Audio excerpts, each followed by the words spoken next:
is quite controversial in the United States. It's something that has created a great deal of outrage among all different segments of the population, from teachers to administrators, politicians, parents, and even students. The topic is the Common Core. Now, a lot of people are upset with the Common Core. They criticize it. But one thing I've noticed is they're reacting based on their experience of it rather than from looking at it itself. So I spent a lot of hours reading the Common Core to try to give a fair representation of it for our viewers. I found a couple misconceptions right from the start. First of all, people believe that the Common Core is being used in all of the different areas of the curriculum that their children are learning. That's not the case at all. The Common Core only applies to English language arts and mathematics. Nothing else. No social studies, no science. The Common Core doesn't apply to that at all.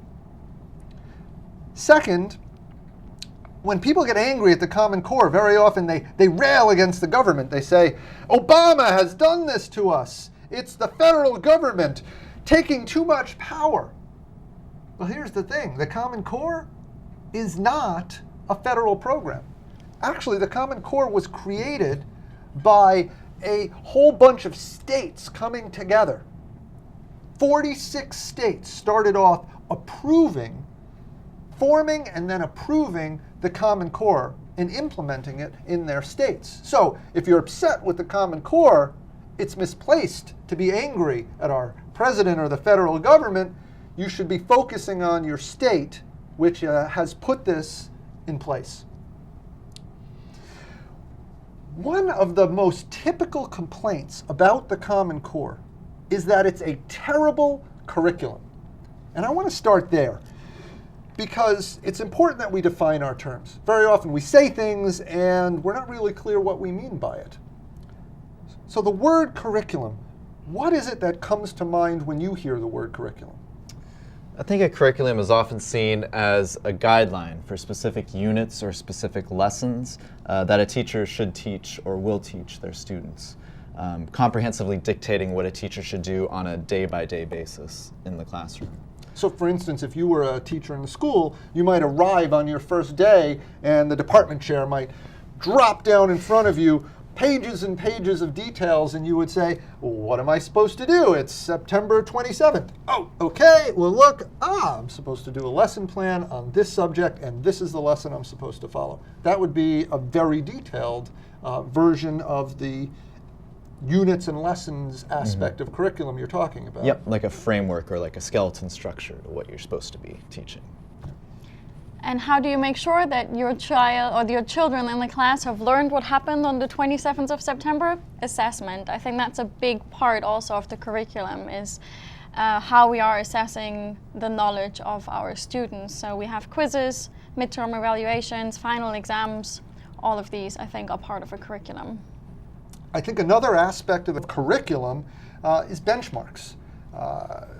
One of the things that is provided is knowing what a student should know and be able to do at a particular point of their educational development. So, for instance, a third grader might be in October, and you might say, what writing skills should they have? What speaking skills should they have?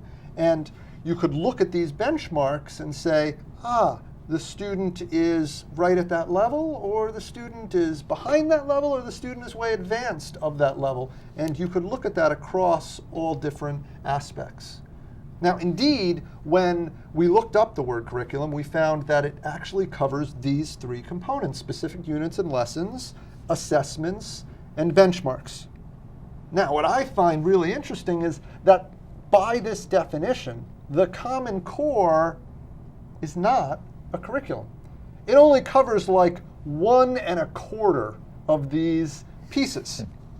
There's nothing at all about assessment in the Common Core. There's a little bit on specific units and lessons when you're looking at the math part of the Common Core. Nothing like that in the English language part. Benchmarks is what the Common Core is all about. What are the expectations that students should be able to know and do at different points in their development? So that little piece, that's really what the focus of the Common Core is. So maybe we should start with evaluating that a little bit for ourselves. As teachers, are benchmarks useful for us? I think benchmarks are a good leaping off point for a teacher, as far as you kind of know the basics of what you should include in what you're teaching. But it should only be used as a leaping off pad, because you should be able to look at your students, see what they're interested in. You don't want to see their eyes glaze over. You want to keep them engaged at all times. So I think it's just a good basis, almost a good baseline to know what you're actually teaching should.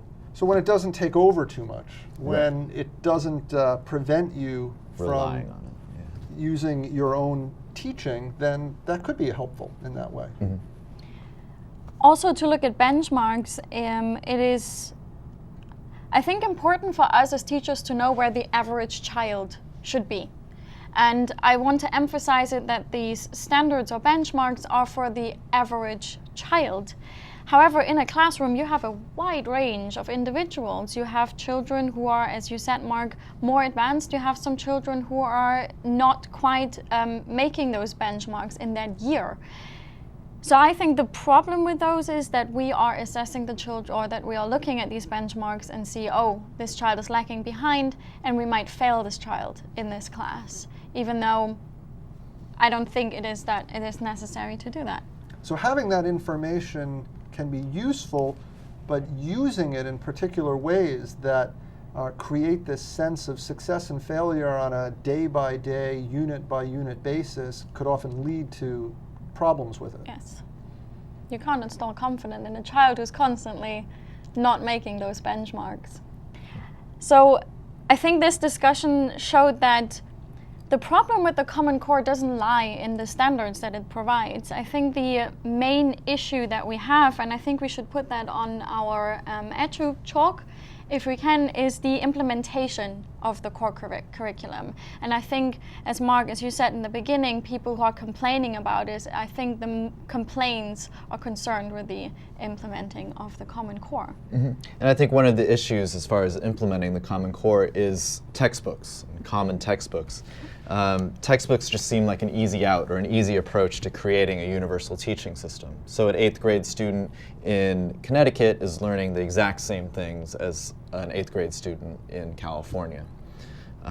James Lowen, an author of Lies My Teacher Told Me, tells a salient point about textbooks. He states, textbooks meet a need, but it's a need that shouldn't exist. So there shouldn't be this reliance on universality. Teachers should tailor their lessons to the students inside the classroom, using the textbook as reference material rather than the material. What do you think happens when a teacher is stuck using that textbook? You know, it has an impact on the teacher's teaching style. It just drains the creativity out of their actual approach to teaching. They can't tailor make it for the students. And if you think about yourself as a teacher, did you get inspired to your subject area because of a great textbook or a great lesson that came out of a textbook? Not at all. It's the understanding behind the material that you're learning. So you want to pass on that understanding as a teacher to the students, rather than the stream of facts that might be inside of a textbook. And I think integral to that understanding is the passion that comes with it. So when you've got that textbook in the background as a reference source for your lessons, but then you're teaching what you're excited about, what you're passionate about, that really draws in your students. Mm-hmm. And then I think the other piece of that is making it relevant to the students' lives. Students are ever changing. They're different from different segments of society, whether they're in the Northeast or the Southwest, whether they come from an urban environment, a suburban environment, a rural environment, whether they're richer or poorer. All these different things affect the motivations of a student in a particular class. And if you're stuck with the textbook, you're not able to tailor your lessons to that, and they're not as engaged. And when they're not as engaged, they're not learning as much. And you want to mix it up with different materials. Like when I'm teaching in my history class, the World War II, I'll show them Captain America #1, a comic book, where it shows Captain America punching Adolf Hitler. So it kind of gives them a sense of the culture at the time that we're learning about in history. And ties into a potential interest. Do you like comic books? I do. I am. The admission comes out in our first episode. Yes. But because of that, it's a very sincere presentation of history, because part of the way that history ties into the world for you is in stories, and part of those stories are connected to comic books and fiction, and that's all interrelated. And when the students see you making those connections, they start to find the relevance in the material for themselves. So what we talked about earlier, the Common Core are benchmarks, and maybe a fourth of it, the math one in particular, maybe gives you an idea of certain units that you have to teach. However, there is no mentioning of any assessment in the Common Cores. I do think that one of the main problem, though, is the way that assessment is taking over our children's education, that we are now focusing on high-stake testing. We are starting to teach because at the end there is a test that they have to take, so we teach them to take the test. It's not about what you said, trying to spark a passion or working with the children based upon what they would like to learn. It's about what the textbook has said, the facts I can extract from that, and the ones that I can then test at the end. And testing is so limited. So much of testing is geared towards what's easy to test. Now, is it easy to test high-level thinking, critical thinking? That doesn't work well with bubbling in multiple choice questions, even short answer questions. The things that are easiest to test are facts. And I think that has led to a skewing of our curriculum towards facts. Our textbooks do that in an interactive system with the assessments we have. And that's led to, first of all, lots of assessments. There's so many assessments that are given to kids now, so much so that they're opting out of them by the tens of thousands, that they don't have to take these tests. It's seeming harmful to them. And there may be some accuracy to that. And what we're finding as teachers is this pressure to rush through all of this material. Have we taught them enough facts yet? No, not yet. We have to teach them more facts and more facts and more facts, and this race goes on and on and on, and we can't stop and say, like happened to me today. I had a fabulous class today where the kids were flying. All of these ideas were circling around. All different kids were involved in the discussion. One was taking one's idea even further. I would have had to stop that discussion if I had this standardized test I was racing towards. I'm fortunate. In a private school, we're not held beholden to these high-stakes tests, these standardized tests. So when real high-level thought is going on, we can run with it. I can do another lesson tomorrow that connects to that same material, and I know it will be educationally valuable. However, if you are beholden to these high-stakes testing, if for any day you might get behind as a teacher, the pressure is put on you to omit certain material potentially that might not be relevant to the test. So you're losing some of the lesser facts that might paint an overall picture of whatever you might be teaching at the time. I think overall what we're saying is the Common Core, in as much as it provides benchmarks, is not harmful. Somewhat useful, some problems with its use, but not harmful. That's information a teacher could use. The problem is with the implementation of the Common Core. And we've just highlighted two aspects of that implementation, the use of textbooks, the use of high-stakes tests, assessments in general, and I think we could highlight more. But for our parents out there, when you're upset with the Common Core, what you're hearing is going on in schools, you want to be laser focused and understand that it may not be the Common Core itself that's the problem. It's the choices that your state or your school district or your particular school is making on how to implement the Common Core. Now, what to do about that is going to have to be a topic for another show. Before you leave, I want you to consider this. Imagine that you are walking down the cereal aisle in the supermarket. You're confronted with tens, if not 100 choices of breakfast cereal. If you're like most of us, you step back, you look, you consider.